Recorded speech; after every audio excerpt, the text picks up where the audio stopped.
মাত্র 250 টাকা বেতনে ইমামতি করতাম। বেতনটা পাই আব্বা আমার জন্য পাঠিয়ে দিতাম। 1 টাকাও খরচ করতাম না। 1 টাকার একটা চকলেট কিনে খাওয়ার ক্ষমতা ছিল না।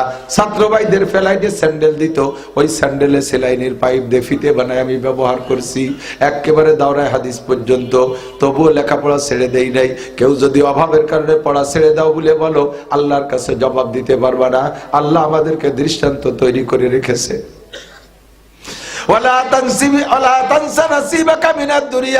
এই জন্য আমি মাদ্রাসায় যাইয়া ছাত্রদের পরনে ছিঁড়া লুঙ্গি দেখলে আমার কলিজায় বাড়ায় না। বাসায় আইসা আমি আমার নিজের লুঙ্গি মাদ্রাসার ছাত্রদেরকে দিয়ে দেই, বাবা পর। কোন উস্তাদের গায়ে যদি সিরাজ জামা দেখি আমার সহ্য হয় না। আমার তো এখন কোনো পোশাক কিনা লাগে না। সিরাজগঞ্জ উত্তরবঙ্গে যাই, ইন্ডাস্ট্রিয়াল এলাকায় মাহফিলে গেলে তারা ডর্জন ডর্জন দামি লুঙ্গি আমাকে দেয়। আমার পরনে লুঙ্গি এগুলো সব দামি লুঙ্গি সিরাজগঞ্জ থেকে দিয়া 2200 টাকা দামের লুঙ্গি গাদা ধরে দেয়। আইনে আমি সব লুঙ্গি নিজে পরি না, আমি ছাত্রদের উস্তাদদেরকে দিয়ে দেই। কের পায় সিরা লুঙ্গি দেয়, সিরা স্যান্ডেল দেখলে আমার স্যান্ডেল না কিনে দেওয়া পর্যন্ত রাত্রে আমার ঘুম হয় না।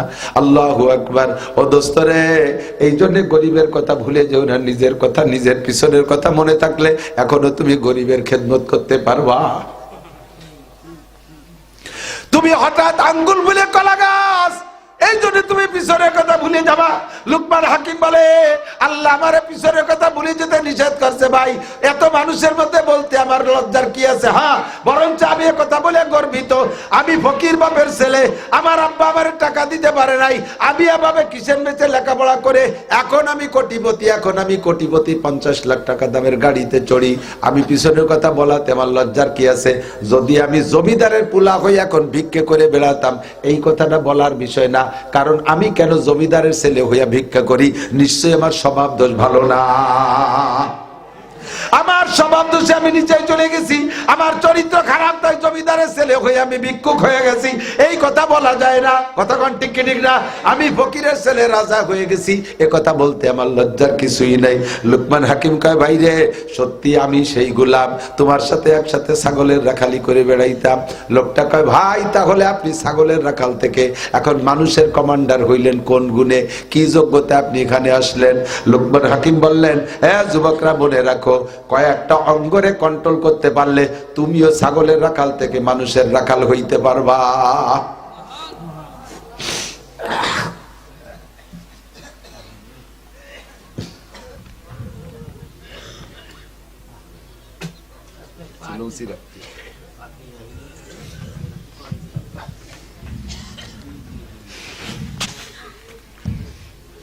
কষ্ট হচ্ছে? যুবকরা ভালো হতে রাজি আছো শোনা?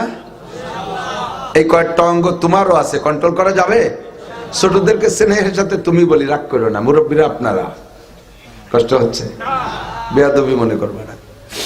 কয়েকটা অঙ্গরে কন্ট্রোল করতে পারলে তুমিও ছাগলের রাখাল থেকে মানুষের রাখাল, মানুষের কমান্ডার হইতে পারবা। 1 নম্বর হলো তোমার চক্ষু দুটো তোমার রাহবার। ভালো কাজ মন্দ কাজের পথ প্রদর্শন কে করে? জোর হলো না?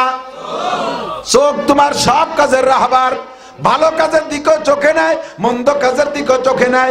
পরের মাল দিকে তোমার চোখে পছন্দ করে, তারপরে সেইটা চুরি করো, ডাকাতি করো, অপহরণ করো, সেইটাকে কেড়ে কুড়িয়ে নিয়ে আসো। এই চোখে তোমার সে জায়গা নেছে। একটা মেয়ের সাথে জেনা করা পর্যন্ত পৌঁছে দেয়, ওই মেয়েটার সাথে সম্পর্ক করে তোমার চোখে দেখাইয়া, তারে চোখে দেখে ভালো লাগছে, তাই ধীরে ধীরে তার সাথে সম্পর্ক গড়ো। এই চোখটা তোমার রাহবার। টেলিভিশনের ভিতরে যত কাজ যা কিছু দেখেছো, ওইটা দেখে চরিত্র নষ্ট হয়েছে, ওই দেখার রাহবারি করছে তোমার চোখে। কথা বলেন ঠিক কি ঠিক না? চোখ তোমার রাহবার, এই চোখে তুমি কন্ট্রোল করো। চোখ দিয়ে তোমার দায়িত্ব কি? জিক্রে চশমাজ খৌফে হক বুগরিস্তান বাজেদার আয়াতে ও নগরিস্তান। চোখের দায়িত্ব হলো তুমি চোখরে দিয়ে জিকির করাও, তুমি চোখ দিয়ে আল্লাহর কোরআন পড়াও, চোখ দিয়ে আল্লাহর কোরআন দেখো, চোখ দিয়ে নবীর হাদিস দেখো, চোখ দিয়ে বড়দের কিতাব, চোখ দিয়ে বড়দের জীবনী পড়ো, চোখ দিয়ে বড়দের জীবনী পড়ো, সদর সাহেবের জীবনী পড়ো, ইমাম বুখারীর জীবনী পড়ো, হুসাইন আহমদ মাদানির জীবনী পড়ো, আনোয়ার শাহ কাশ্মীরির জীবনী দেখো চোখ দিয়া, বড়দের ইতিহাস দেখো, হিকায়াতে সাহাবা দেখো চোখ দিয়া। দিয়া নবী পাকের হাদিস দেখো, আল্লাহর কোরআনের তরজমা দেখো, তাহলে এই চোখে তোমাকে ভালো করবে, এই চোখে তোমার যোগ্যতা তৈরি করে দেবে। 1 নম্বরে তোমার চক্ষু কন্ট্রোল করো, 2 নম্বরে তোমার জবান কন্ট্রোল করো। কি কন্ট্রোল? জবান কন্ট্রোল। জবান দিয়ে তুমি মিথ্যা কথা বলো না, জবান দিয়ে গীবত শিকায়ত করো না, জবান দিয়ে পরনিন্দা করো না, জবান দিয়ে গালাগালি কাজাকাজি করো না। জবানের মালিক আমি না, আল্লাহ।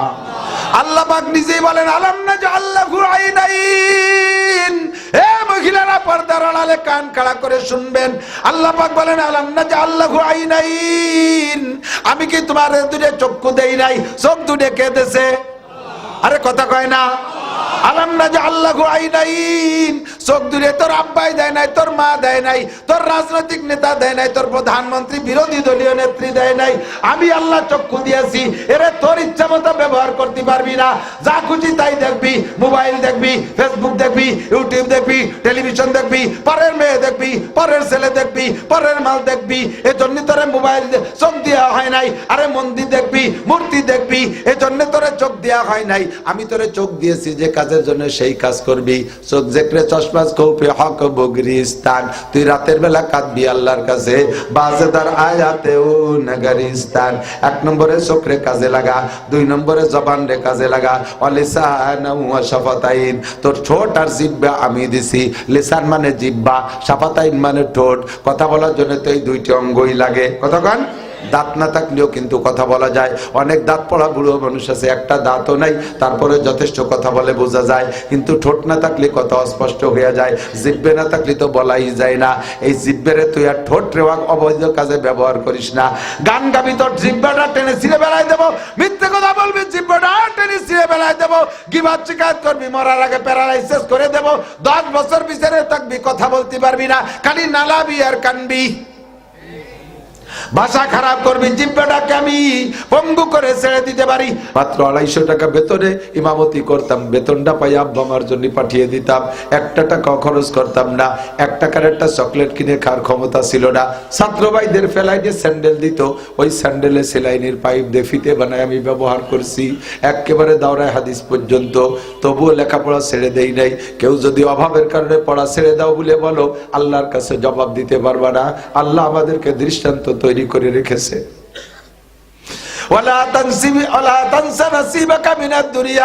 এই জন্য আমি মাদ্রাসায় যাইয়া ছাত্রদের পরনে ছিঁড়া লুঙ্গি দেখলে আমার কলিজায় বানায় না। বাসায় আইসা আমি আমার নিজের লুঙ্গি মাদ্রাসার ছাত্রদেরকে দিয়ে দেই, বাবা পর। কোন উস্তাদের গায়ে যদি ছিঁড়া জামা দেখি আমার সহ্য হয় না। আমার তো এখন কোনো পোশাক কিনা লাগে না। সিরাজগঞ্জ উত্তরবঙ্গে যাই, ইন্ডাস্ট্রিয়াল এলাকায় মাহফিলে গেলে তারা ডর্জন ডর্জন দামি লুঙ্গি আমাকে দেয়। আমার পরনের লুঙ্গি এগুলো সব দামি লুঙ্গি, সিরাজগঞ্জ থেকে দিয়া 2200 টাকা দামের লুঙ্গি গাদা ধরে দেয়। আইনে আমি সব লুঙ্গি নিজে পরি না, আমি ছাত্রদের উস্তাদদেরকে দিয়ে দেই। কের পাই সিরা লুঙ্গি দেয়, সিরা স্যান্ডেল দেখলে আমার স্যান্ডেল না কিনে দেওয়া পর্যন্ত রাত্রে আমার ঘুম হয় না। আল্লাহু আকবার। ও দোস্তরে, এই জন্য গরিবের কথা ভুলে যেও না, নিজের কথা, নিজের পিছনের কথা মনে থাকলে এখনো তুমি গরিবের খেদমত করতে পারবা।